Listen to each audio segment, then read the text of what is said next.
Hello, hello, everybody. Welcome back to another episode of the Graveyard Shift.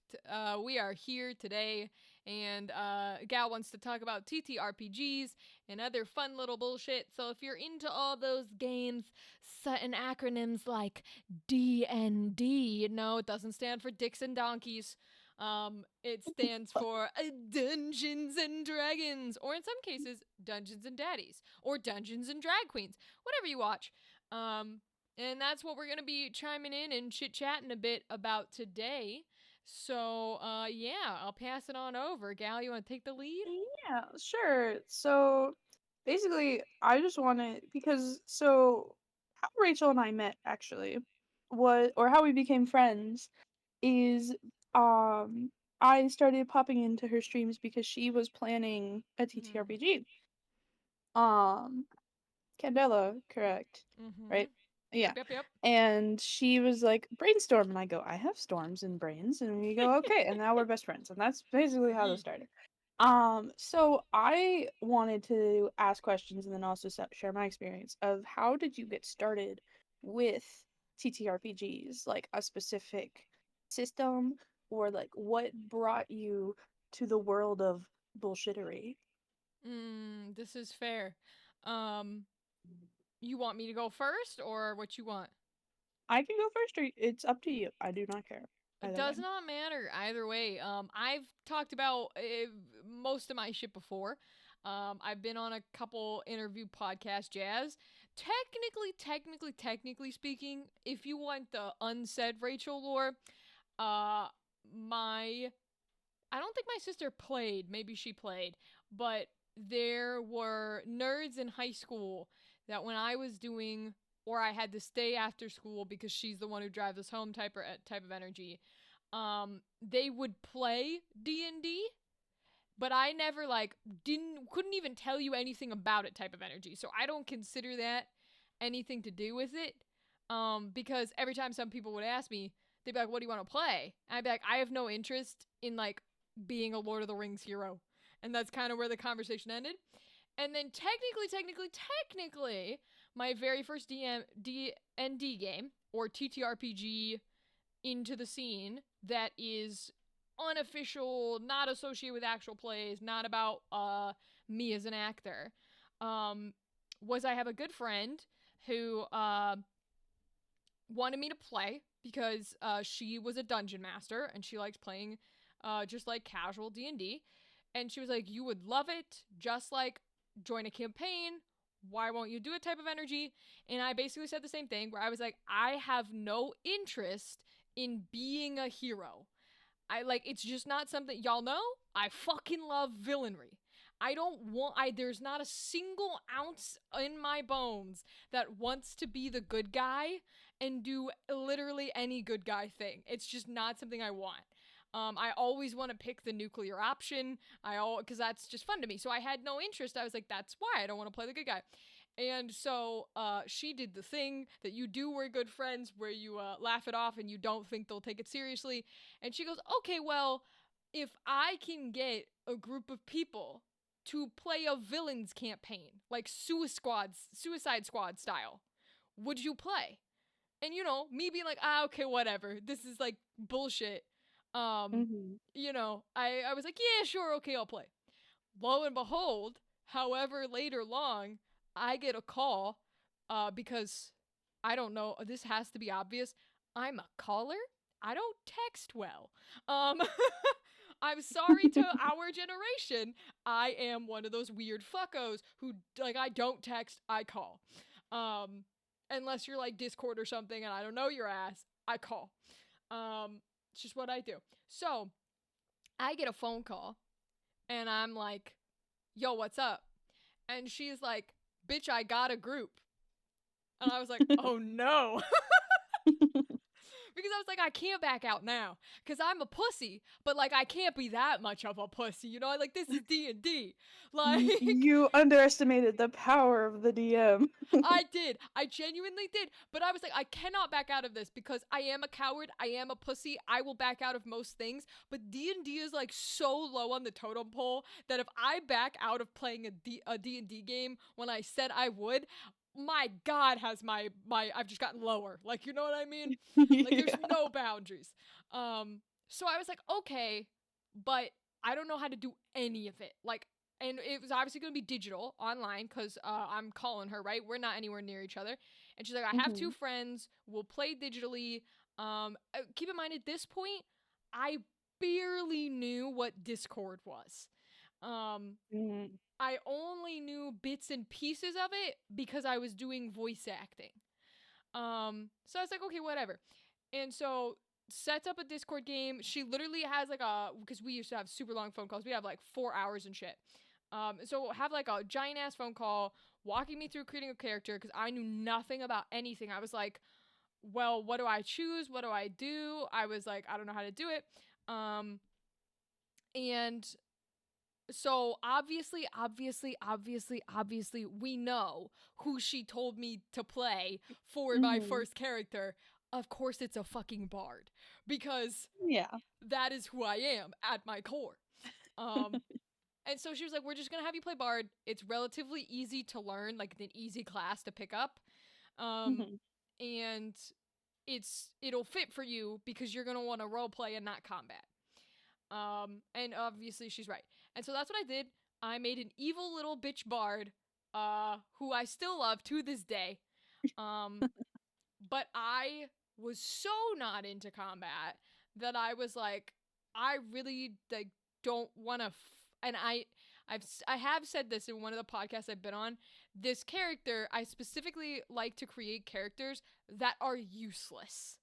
Um, and that can mean a variety of things. But for this one in particular, didn't know D&D, haven't played combat, have no interest in combat, and so I was like, I want all support spells. I don't want to deal Mhm. or like negative effect spells or mind control spell. Like I don't want anything that deals damage. And she was like, "Well, you're a party of 3. You need something." She's like, "Or you're going to die." And I was like, "Well, can I have like?" So that's when we created. Um, Basically she was gonna have a partner character to me that could be like a shield, um which Okay.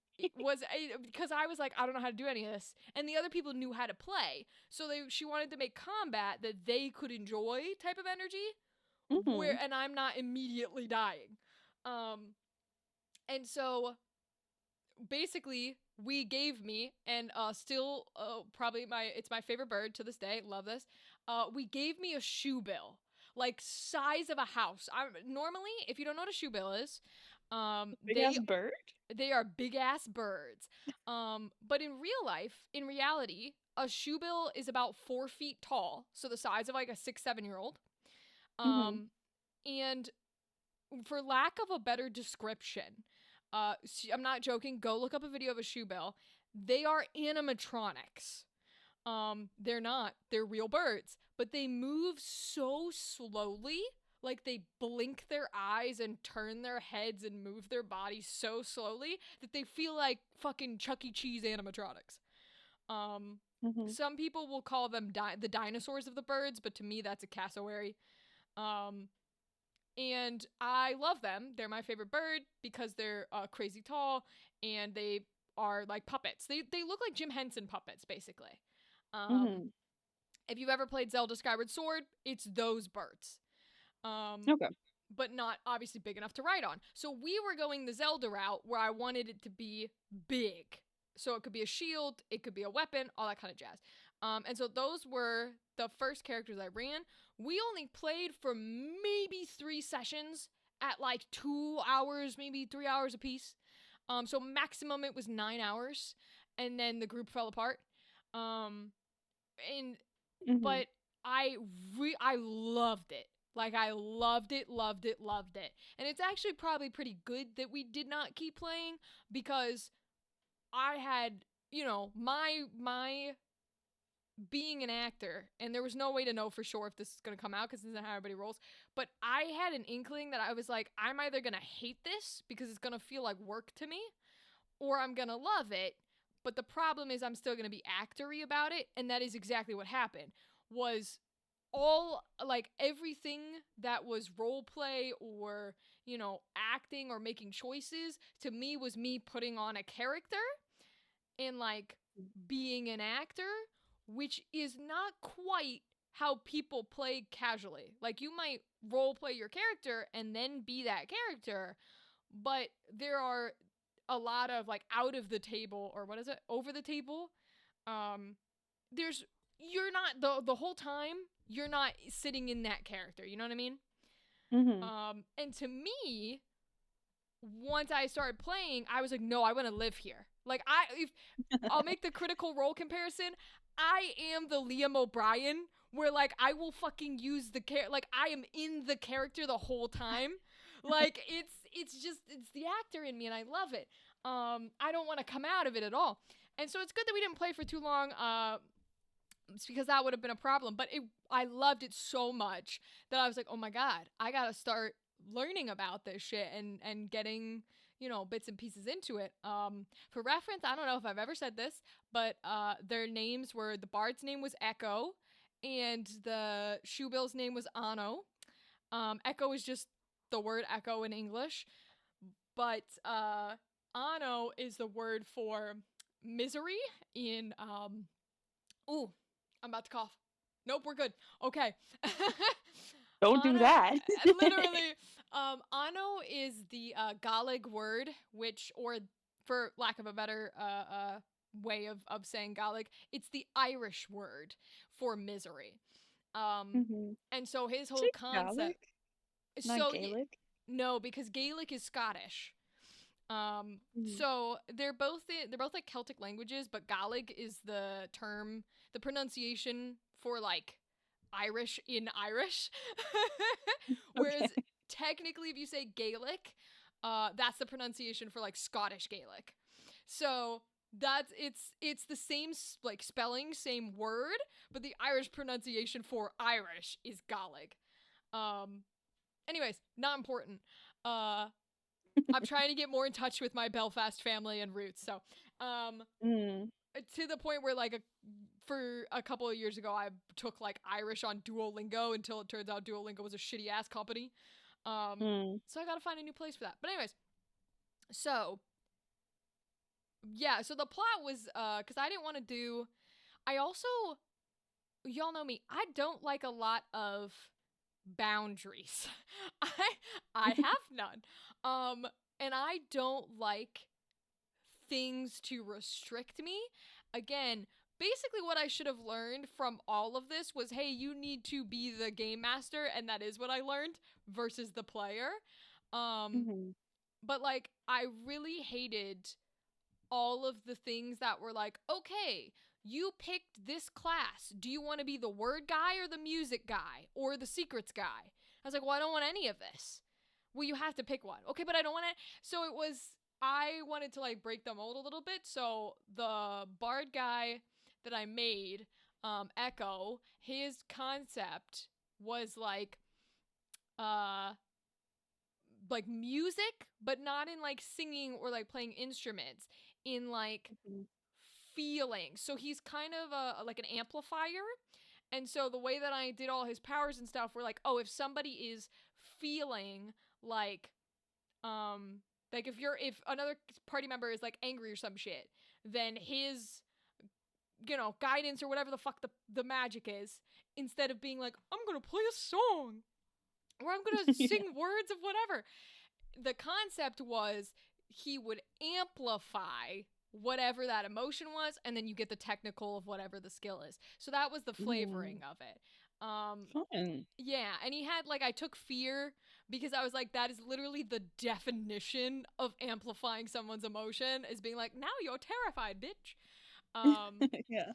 and then Ano was named Irish word for misery because since these were villains, I had the concept that Echo's thing that would like flip you on its head of like, okay, well, this could still be a good character, was he is an echo chamber. So it's not just like amplifying the other people, it then sort of like echoes back through him to where he is Mm-hmm. getting the like thrill of the feeling. So like the worse your feeling is, the more scared or the more sad or the more angry or whatever, the more it reverberates and echoes like in a cycle for him. And the best feeling is like that of misery, like, you know, the phrase like wallowing in misery, Mhm. or let them wallow. So it was the concept of like wallowing, but you enjoy it. So like, yeah, fucking get angry. I want to feel angry too, and then that kind of energy. Or I'm get Mhm. a thrill out of you being sad and upset. So that's why Ano was named Misery, is because we didn't get super far into it, but I was talking to the GM friend about like, well, what how does that, we have it down for like sentient beings or people, how does that Mhm. change when you go into stuff like animals? How does that change for plants? Like, they're technically alive, you know what I mean? Like, what are you, can you amplify these things, etc., etc.? And so we were playing around with Ano's like inner like feeling or sound or energy, whatever you want to call it, being misery, and that's why they are a team, because he loves just that feeling of just pure misery. Um yes, so if you wanted edgelord shit, you just got it. Um because, you know, Right. listen, classic Rachel's very edgelordy. But yeah, so I have not. I think that's the most you're getting lore drops here, people. This is first time. This is a whole just lore story time. It is, because it's the first time I've ever really talked about this. I've talked about the fact that I played a bard first and what his mechanics were and stuff, but I've not gone into the detail. So this is the detail, and then from that point, that like ended after 3 sessions. I went, I don't know, like a year, 2 years, or however long it was, just doing nothing about it. Didn't play any new stuff. Didn't, read D&D because I don't like to read and shit. Um, and kind of like exited the scene. So I like played 3 sessions and then just, because I never really went into the scene. I was just playing with my friend. So I didn't have any like groups or anything. So I was like, okay, well, I guess that's it. I've played it before, call it a day. And move on to other things in my life. And then at some point, like a year, 2 years later, however long it was, I am scrolling on the internet and I get fed an ad. This I've said before, um, for Critical Role's Candela Obscura. And again, didn't know who they were, don't watch D&D, have literally played 3 sessions, but I was intrigued because it specifically was like horror. And Mhm. I was like, huh, this is really cool. I don't have a show that I'm watching when this was coming out. And I was like, you know what? I know nerds like this group. So I'll just, when the first episode releases, because this is way before like Beacon and stuff, they were still throwing stuff on Twitch and YouTube. I was like, I'll Mhm. just watch it when it comes to me on like YouTube or whatever. I don't even know if I watched like the premiere. I might have caught it on YouTube. I don't remember. But I was like, I'll just watch the first episode. I'll see how they do it. Um because to me, the system didn't matter because again, I barely knew D&D. Yeah. So like so the system didn't matter. And so I remember watching the first episode, and obviously, as an actor, my favorite thing to watch is other actors. Um and because that's what Critical Role is, it was more fun for me than what I thought, and it's to this day why, even though I feel bad, I'm so sorry to anyone if they ever listen to this, I don't watch most people's actual plays. I don't listen to most actual play podcasts because to me, it is an acting thing. It's not. Don't treat it this way. But this is just the way that I am with it. Um, and so I sat down and watched the first episode of this. It was Candela Obscura, Circle of the Vassal and Veil. I know them all. Don't test me on this. Um, uh, Matt, what the game wasn't even like, this game was basically in beta. Like they barely had a sheet of paper with rules on it. Um and so many things changed, but Matt Mercer was the DM. It was I think it was Ashley Johnson, who's a queen. Uh, Laura, I can't remember her last name, but we know Laura. Um, Laura Bailey, and then they bring on 2 guests usually. And I can't remember. I'm so bad with names. I bet I'll remember their characters and not their names. I'll pull up their names just in case because I want to make sure I get them right. Because what I have found for me is that it only takes one good like performer that I really like, and to be clear, every actor is a good actor. Let's just be clear. Um, Hmm. okay, fair enough. Not every actor is a good actor, but when you are a I professional like that, disagree with that one. yeah. What I mean is sometimes people will like certain actors and not like others, right? It's very possible to say you're good at what you do, I just don't like it. Um, this is what it was. I'm about to say this, and people are about to absolutely fucking destroy me for saying this. Okay, so Okay. the 2 guest stars were Anjali Bhimani, a queen, a god. If you don't know who she is, go find her.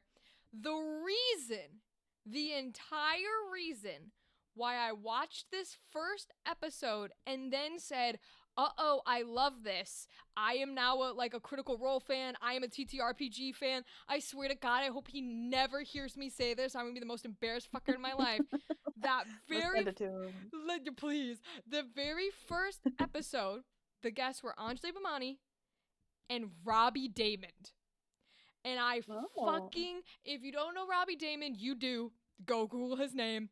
Um, I had never seen this man, or I should say this man, voice actors, in anything. Like the animes he's famous for, I didn't watch. All I know is I got fed some sort of Candle ad, said, oh, it looks kind of spooky and horror. I'll watch the first episode, see if I like it.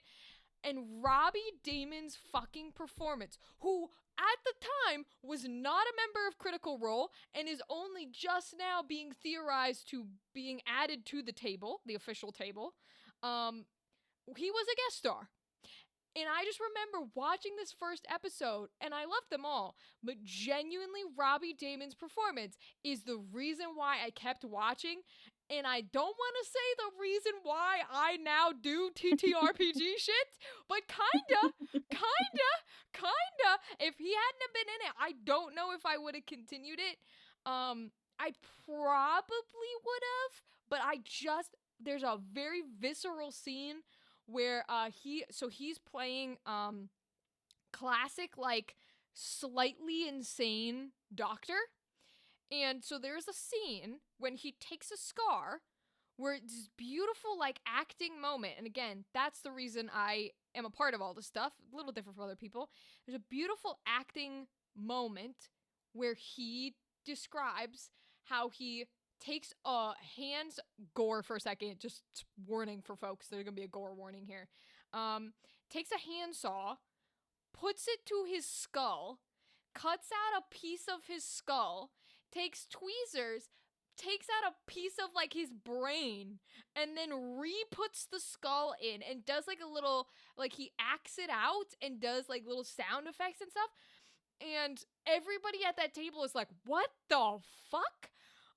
Because Critical Role they haven't done horror stuff. Not really. I mean, they did one or whatever, but not really. And Robbie Damon came here and he did not play games.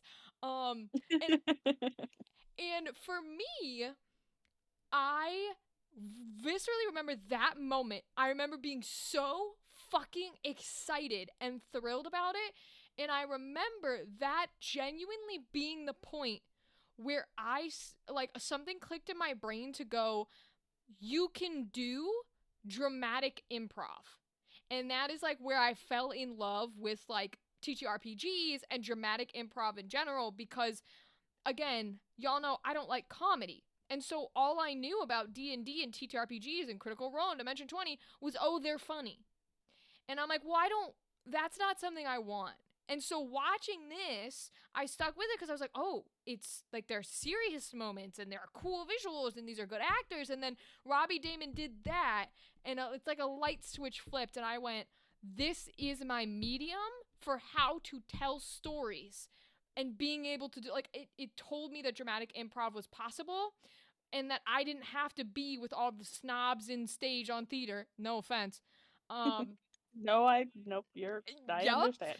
I didn't have to be with all the motherfuckers in theater who would only do big name shows because that's ever what sells tickets, or the snobs who are convinced that they will accept any form of casting, but then you look at their cast role and it's all traditional, even though they said they wouldn't.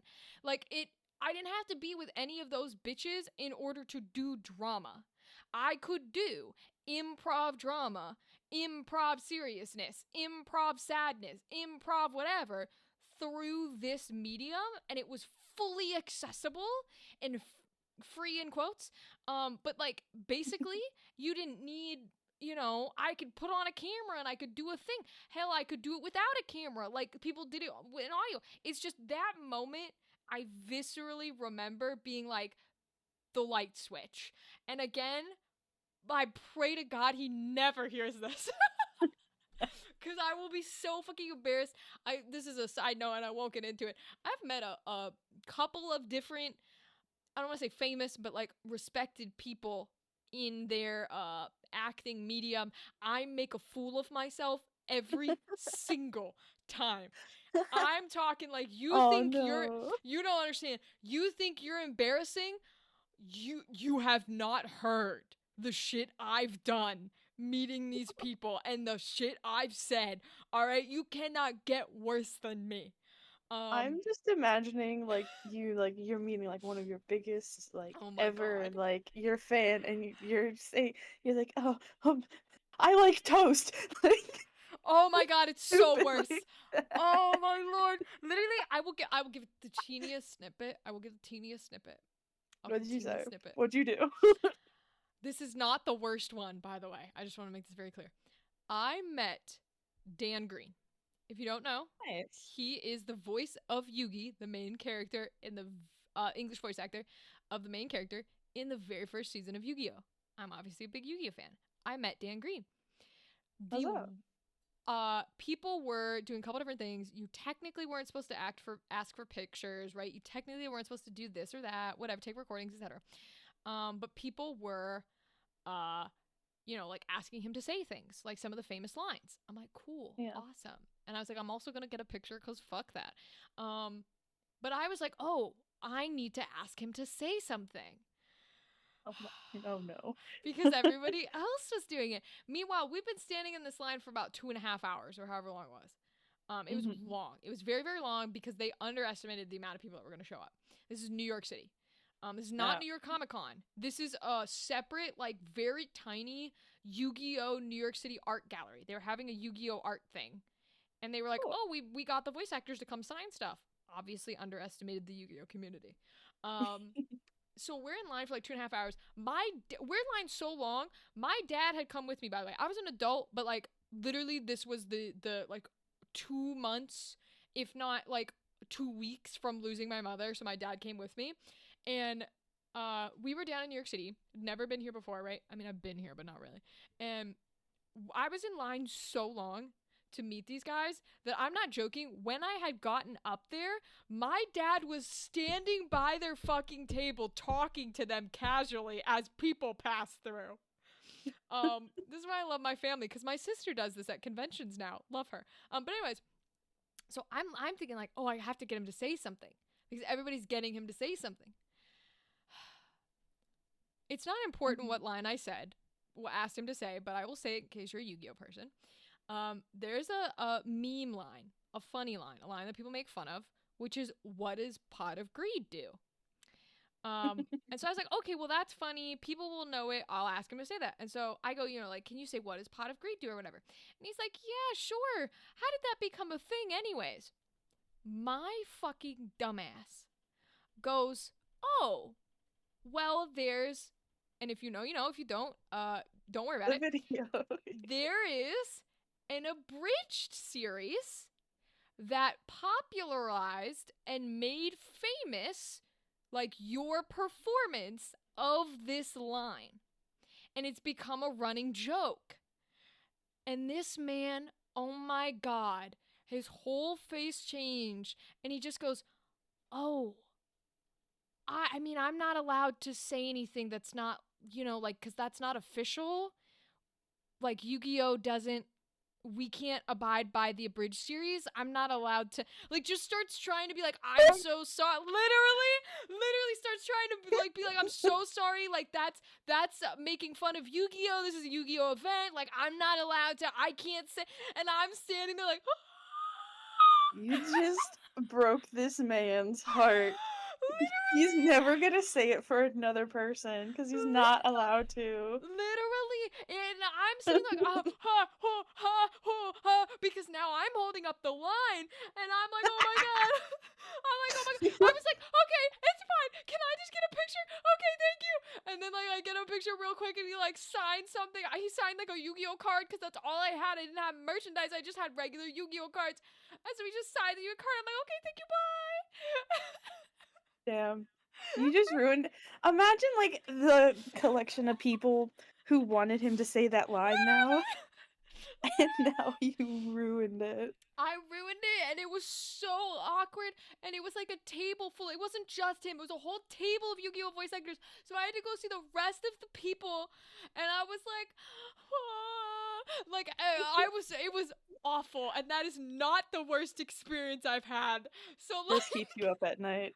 Literally, it does. Oh my god. So if you, the long story, never short with me. Um, if you think you are embarrassing and that you are embarrassing to these people, you're not worse than me. I promise you. Because remember, all of these interactions are when I am at least like 20 years old. Um, Do you I've think only, he remembers you? I pray to God he doesn't. Literally every single one of these people I've met, I pray to God they don't remember it. I've only ever had one genuinely, I loved this interaction. I'm sure he doesn't remember me, but I'll never forget him because he made my day. That's the only time I've only ever had one. And I've met so many. That's, just be clear, she'll never hear this. That's not including lovely, lovely, lovely. Um, um, oh my god, fuck me. Oh, ha, ha, ha, No, ha, thank ha. you. Cricket Lee. Cricket Lee is fantastic. I love her. She'll never listen to this, and that's fine. I love you, Cricket. She was super nice and sweet. Met us during CabbageCon Avatar convention. We talked about a bunch of stuff. I don't count her because she was friendly and lovely, and my sister met her versus the people I'm talking about are like, I specifically went to a convention to meet this famous person. Um, Uh, so that, love her. She's not included. She's fantastic. But yeah, this you are never more embarrassing than me. I promise you. Don't worry. Your story can't get worse than mine. Um, and again, I have worse ones that I'm not gonna talk about here. Maybe one day you'll get it out of me. Maybe one Maybe day. one day. But yes, Next week will be embarrassing stories. literally.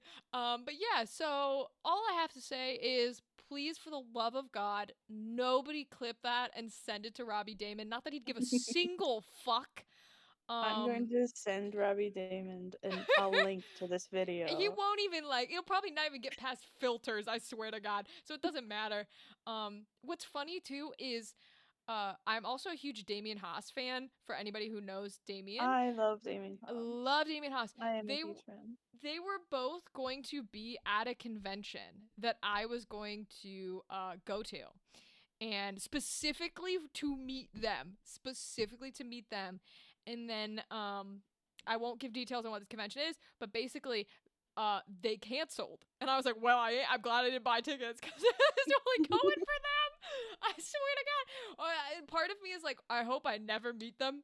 Of course I want to meet them, but like I'm hoping that it will be in a professional capacity so I don't make Hmm. a whole ass fucking fool of myself. I can't wait for you to work with the two of them, and Ah! then just every day that you go into work, Yo. it's you have to interact with them, and it's just they're gonna remember you so hard. It's gonna be a whole meltdown. They're gonna be like, "Who? How the fuck did that bitch?" Like, I swear to God, y'all. It's if I ooh. Lord help me. But yes, that is how I fell into everything. And then obviously y'all know I started making candelas, and we're gonna be moving to Daggerheart in June. So Yeah. we have been on the Darrington Press train ever since. Uh, and that's I'll let you talk now. No, you're fine. So my story is a bit less inspirational. Oh, I knew D&D existed when I was in like middle school. oh But damn. I like yeah, so and I used to babysit a kid who loved D&D and I Okay. didn't get it. And he would go on for hours telling me about like classes and it went completely over my Aww. head. Well, I didn't know. Like I was, Yeah. 8th grade Yeah. and, babysitting this kid. A lovely kid and, we're friends with the family and whatnot. He still Mhm. plays. So, and then high school rolled around and, like I was in theater all throughout since Mhm. elementary school. Like I love theater. Like that's hello. Got you. I love being in it, and then in college I got to direct it. I am 100%. I love theater. I would never make it my career, but I'd love to be in it. Right, So right, like right. community theaters for me. Um, and then I one of my a lot well of when so I first started in college actually. It was I think it was fresh. No, was it? It wasn't freshman year because I started college in 2020. Okay. So we weren't allowed to do anything. We weren't allowed to. We had rules and restrictions for how many people could be in like a room at the same time. Yeah, damn. Everything was virtual.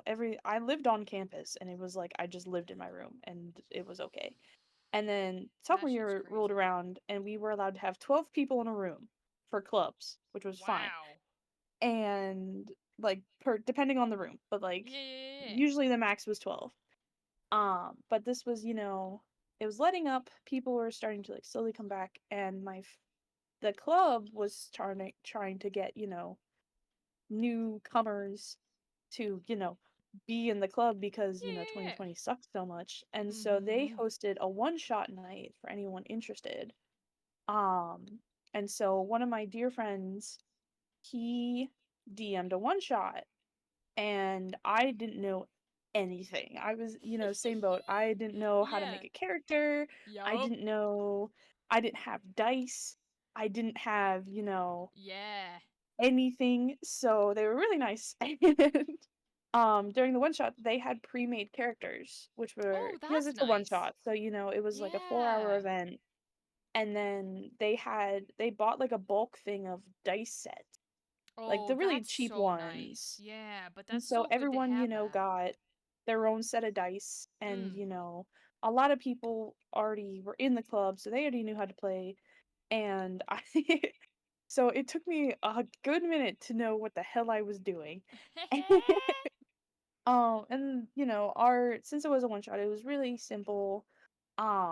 He had us, fight the, go to like a cave and fight goblins or whatever. And, Okay, okay. um, it was, regular D&D shenanigans, and then I found like I had a great time. And I What did you remember like about it? I liked the fact that my friends were doing it, Okay. as well as a it gave me something else to do. Oh, Beside interesting. because I was in the theater club on campus got disbanded. So there wasn't any theater. There was improv. Right.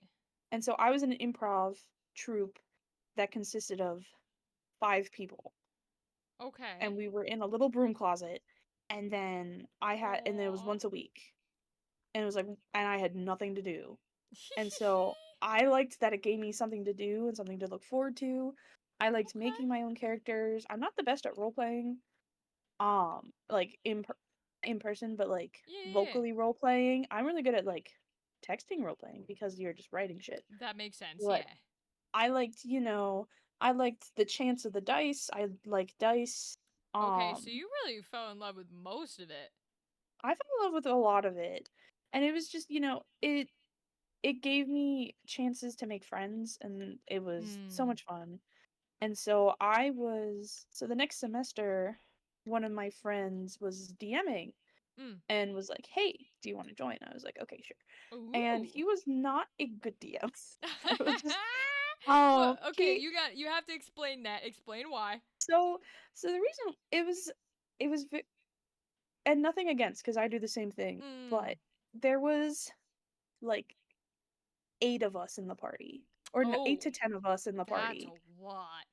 It was a lot, and it was like a huge friend group, so everyone knew each other. But Mm. like if we were to fight something, initiative took forever, Oh, and yeah. you're waiting 30 Yeah. minutes just to say like I cast this hit or miss, and then move on. Right, right, right. And then a bunch of um there's a lot of homebrew stuff, which I don't mind. I love homebrew. Like Okay. as a DM now, I love homebrewing. Yeah, yeah, But yeah. it was just like the plot didn't really make sense, Okay. and it was more like he at least to me, it was in the beginning it was let's do what the party wants to do Okay. for like the first like half of it, and we're like, okay, cool. Like the party's kind of running the session, which is usually how it goes. And then Okay. it went to the point where he was just saying, no, like now we're Oh, gonna be doing this. the And I was like, plot. okay. Yeah. And so like and then the plot to like to and the plot didn't make sense. Our BBEG didn't make sense. Mm. It was still fun. Like I still had a great time, Yeah. But but I was the like, it story was it was person in okay. you was upset. The story person Yeah. was like, I ugh. was because I love a good plot. I love Yeah. making plot twists, and I love making plots. You know this. Well, this is Yes, how we became yes. friends. The Like I have writer so in you, many yeah. like I love creative writing and Oh, yeah. um all that fun stuff. So I did his for just one campaign. Mm. Um but I think a thing that I also suffered with was this was like a continuation of the campaign he did previously, and there was a lot Oh. of references I didn't get. Got you, got you, got you. And I was just like, "Oh, okay." So another friend of mine DM'd, and I did his campaign, and it was like an actual like put together D&D 2014 5e campaign. Like it was usually by the rules. There wasn't a lot of homebrewy stuff, which was fine, but the plot made sense, and I was like, "Cool." and but what I really liked about what this DM did, and he incorporated like our characters' backstories into the plot, which I really Oh. appreciated. Yeah, that So tends to he be a good part of it. which the first one didn't, and I didn't have anything else to Mm. go off of. So and it he was really prepared, and he was really nice when I didn't know what the fuck I was doing, because I was used to homebrewed weapons that blew up everything immediately, and Right. like so Yeah. it got me more familiar with the rules. And during this I decided I wanted to do my own. I wanted to DM. I wanted to try. Um because I thought it'd be fun, and I had plot ideas in my brain, and I wanted Yeah. to get them out of my brain. So I did. It was supposed to be a one shot, and with some of the members, like TK. I don't Yeah, know we if love TK listens, TK. but we We love love TK. TK. TK is the best TTRPG person I know.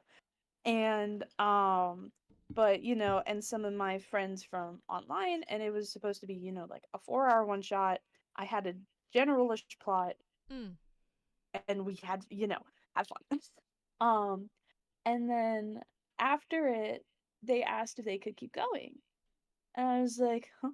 I was like, okay. Like, cause I put in like secrets that weren't Right. discovered yet, and whatever, and there seemed to be whisperings of like a BBEG somewhere.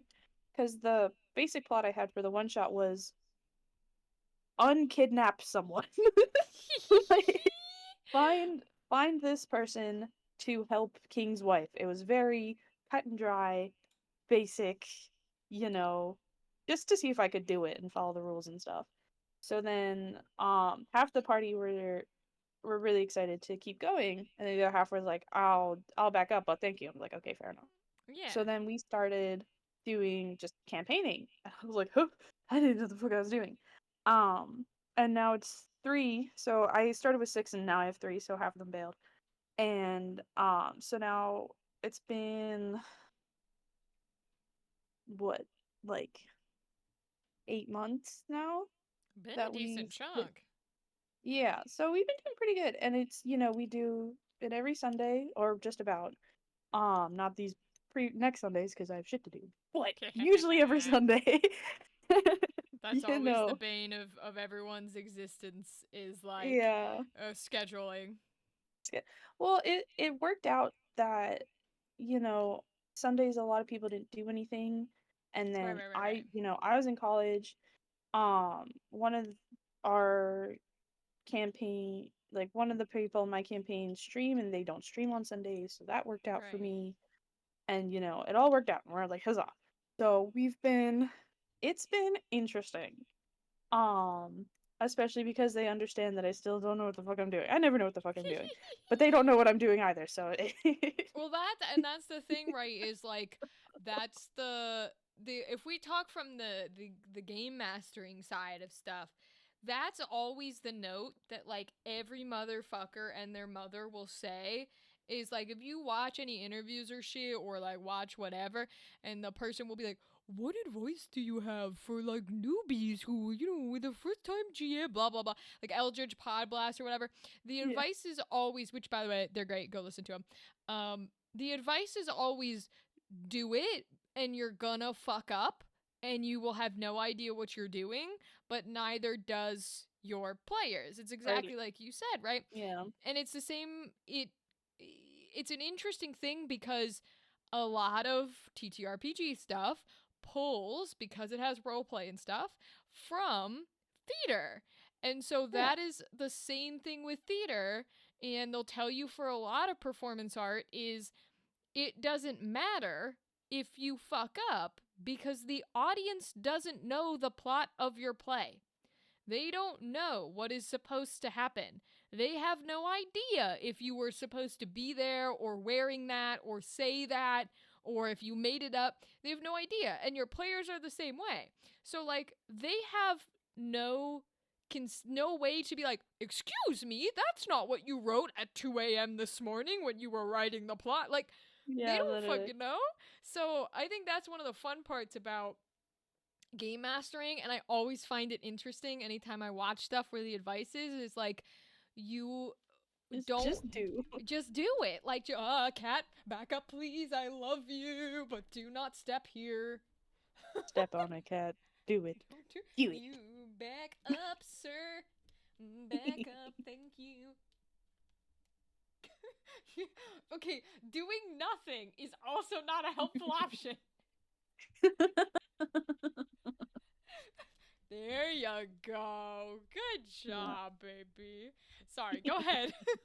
No, you're fine. I just, like, because once I started, there's been a lot of, and I'm really lucky because my partner, whom I adore and I would talk about for hours, is in this campaign. So I just get to torture him for 3 hours and we call it Aww. quits. Um, but I was really blessed because he's really fucking good at role playing, and he like Ooh. stays in character the whole time. And I'm yes, Yeah. and I'm like, huzzah. And I already knew like his character's backstory because we used it in another like role play before. And I'm like, huzzah. So I'm gonna steal shit. Um, so Love I've been that. just introducing all of our OCs as NPCs in this like the whole in the Oh. campaign, which has been not as in just I'm stealing names because I can't think of names Right, to right, save the right. life of me. What was saying back with their backstories already, predetermined. And Right.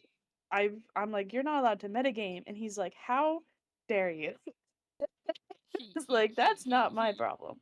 Um, but That's so another. That's a. Not to cut you off, but that's another interesting topic, like metagaming and stuff. If y'all want to hear yeah, our thoughts on metagaming, because I'm gonna let Gal continue with what she's thinking. But if you want to hear our thoughts on metagaming and other stuff, make sure you go subscribe to the Patreon so you can hear that. We'll talk about that in the paid version. the I enjoyed like my what I've built so far, and I could Mm. go on about all the bullshit that's happened. Like, Well, what was Just like what was the most we can close it out here. What was the most surprising thing? Not necessarily bad, not necessarily good. Could be either one if you want. Like maybe we go back to horror story territories, who knows. But what was the most surprising thing for you um as a player and as a game master? Like what was the thing where you're like, uh, "Oh, what the? Oh, okay. Didn't expect I this." I think as a player, what was really surprising is I learned very quickly that I can't read. Um, and I just cause like reading like what a spell does or what a thing does is just I cannot process words as well as I thought I could. But also I was really surprised with how like welcoming the TTRPG community Mm. was. Like everyone gets so excited when you go, "Oh, I have dice," and they go, "Oh!" like, um, and I think just like everyone wants to share their Mm. stories and their backgrounds. I found really surprising. I was expecting theater, like you, Oh. like I was expecting to be hated because I didn't know what I was doing right Right, away, right, right, right, right. which was not the case, and I was very thankful for it. Um, and then as a DM, um, my players are the most surprising things people, creatures Aww. ever. Only because they just they how much they don't pick up on obvious for me obvious clues that I'm Don't hinting even get at. me started on that bullshit. Oh my We'll talk god. about it in the part 2, Yes, we will. but just when I say, "Hey, you don't do this." I say it as a DM and as an NPC. Do not do this. You will get hurt. And they go, let's do that. And I'm like, all right, roll for damage. And then they get Chuck Pikachu face. And I'm like, that is not my fault. Don't listen. Like, I but love that. we'll talk about that more in the second half. Yeah, yeah, yeah. What about No, you? I, for me as a player, oh boy, because I only, again, I played a teeny, teeny, tiny bit. Um, and I You can tech, be just as a GM. That's I, fine. no, because I feel like now I gotta offer both. Um, it's I think because as a GM, I could say literally everything because I didn't have the traditional experience of, oh, you've been a player, so you know a little bit and now you're going to game master, because the first thing I game mastered was not D&D, and it was Hmm. Candela. I had never played a single game of Candela when I made our first show. I had only ever watched it been played. I had never game mastered one. Like I brought it to a friend of a friend, at least like a decade older than me, like group of people who barely played for maybe an hour, because they're the type of old school like Warhammer where you don't role play type of energy. Um Hmm. so I don't count that. But like for me that made everything as a game master surprising, because I, even if I had done D&D, I wouldn't have known it, but I had never been a player before. So there was no aspect of like, oh, this was very different from how I thought it would go because I assumed as a player that such and such would happen. No concept. Um, I knew that I needed to know. Thankfully, Candela is a very rules light system. Like, there's barely any. I mean, there's not even combat available. That's why I'm terrified for Daggerheart in June, because God help me for fucking combat. Um, Love but combat. oh, God help me. Um, but I knew that I needed to know the basic dice ruling rules of the game because none of the actors that I was gonna get had played it. And I assumed no one had played it because it had, like, come out a few months before we started doing it. Um, oh my god, I'm such a liar. I was technically a player for Candela before we did our show. I was the very first actual play I ever did was Queer RPG, and I was a character for them. I was a player for them for their like 3 episode or something Candela series. So I was technically a player. But it's weird because I guess in my mind, and maybe I shouldn't do this, maybe normal people don't do this. To me, there is a very big difference between a performance or a show that's TTRPG and being a game master or a player when you are not putting on a show. Um, I think they're kind of really separate categories. They crisscross a lot, and you can do both, but they're very separate categories. And so I've never been a player or a game master for that matter in something that wasn't a show. So to me, it's a little bit different because my actor brain is always turned on when I do these things. So even though I technically was a player for Queer RPG, which again, shout them out, love them, they gave me my whole start into this world at all. Uh, they, my actor brain was still on. So what was surprising to me as a player was very much that like as an actor doing improv your thing, and everybody knows this, I'm sorry to beat a dead horse except I'm not, that's fun.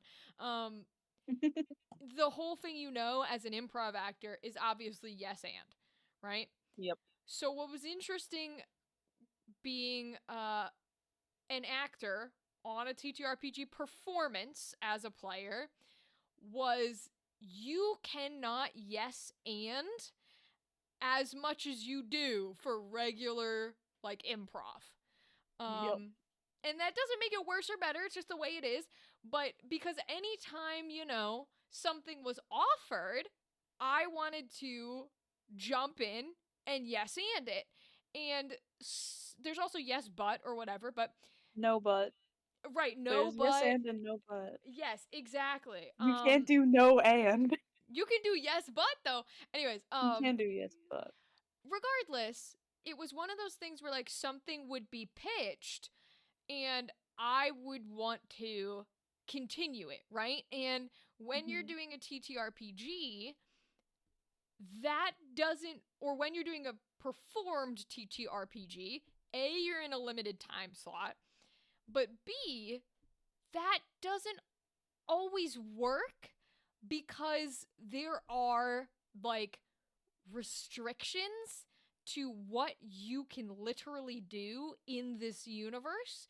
There are restrictions to how, in quotes, other people of the universe, like NPCs and things, will react. There's restrictions in dice rolls. And when you're doing regular improv, the only people that are going to be a part of what you are doing are the other actors in your scene, right? Whereas if you're improvising in a TTRPG and I'm like, okay, they handed me something, I'm gonna run with it, the GM can be like, great, like the people down the street are terrified of you and they're gonna start running away. And I'm like, what? Wait, but they're not in my scene. They're not a person. Like what? Hold on, wait, you can't just. So that was what was interesting as a player because that's different from regular improv, right? If you're in regular improv, one of your fellow actors can't just be like, now there are imaginary people doing a thing.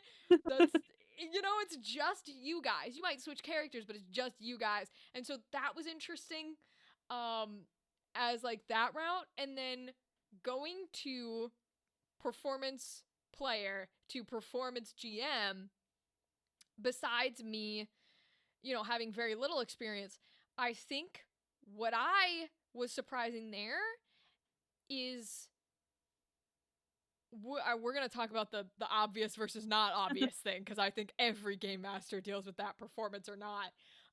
But on the Mhm. performance side of things, I it's hard to explain, but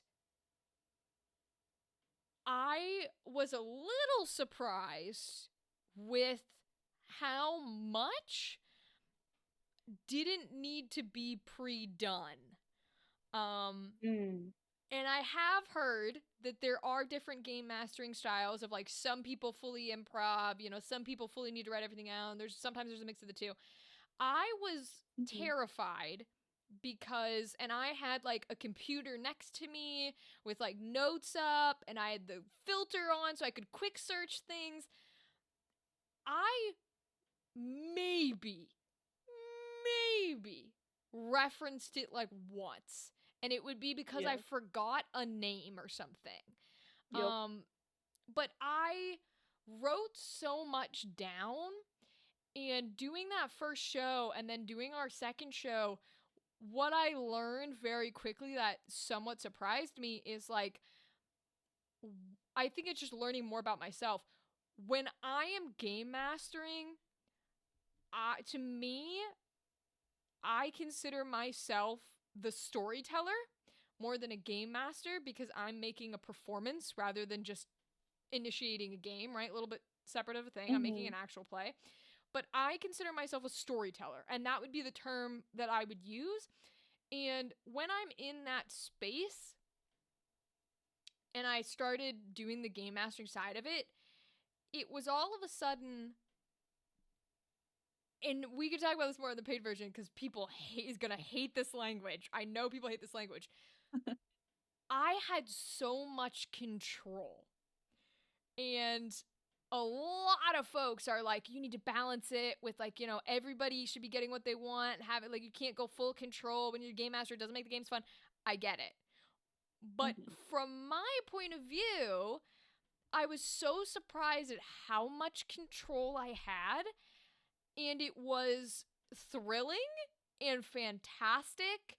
And frankly, I think it made it better because it was a space where I was able to go, if I, initiate them towards a place and they go to that place, I don't need to look at my notes because if I decide in this moment I want it to happen, it's gonna fucking happen.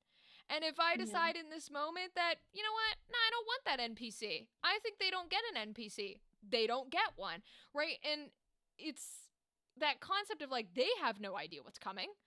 Um, that was surprising to me is like finding that it is okay to course correct or change your pathway. Like you don't need to go back. I'm basically an entire, which is not surprising. I'm entirely an improv game master. Um Mhm. and I would change whatever is occurring or happening or focusing or even sometimes with them. If they had ideas or thoughts, and again, we can argue this in the second half, but if they had ideas or thoughts and I was sitting there like, fuck no. The idea of I think in normal game playing, it's if you don't want your player to be able to do something, don't let them roll. Like it's okay to say no. Mhm. Um Yeah. and for me, that was very surprising part of that control where I was like, if I don't like the way they're headed, I have the ability to literally say, "Hold on. Stop. You're thinking about this incorrectly. You're not the what you're thinking is going to happen is not going to happen. Like I'm going to tell you right now that concept not going to Mm. work. And I don't want you to try it and then, be upset because I'm telling you no. Like the ability to stop was really really interesting because I Mhm. was like, "Oh, you it doesn't have to be a run through thing. You can pause, you can stop, you can talk." Um and that I think that was surprising. Mm. But yes, I have chatted us a little over our time here, not by much. Um but we've got so much to talk about in the Patreon side with thoughts on Yeah. metagaming and how fucking stupid players can be. And yes, I said it. Go ahead and fucking clip me. All right? Like, As I'm a kidding. player and a GM, I can say players are morons. I'm Literally, allowed to yes. say it. I have done the stupidest fucking thing ever, and well, I'll tell stories about how I was stupid and how some of my players were equally, if not more, stupid.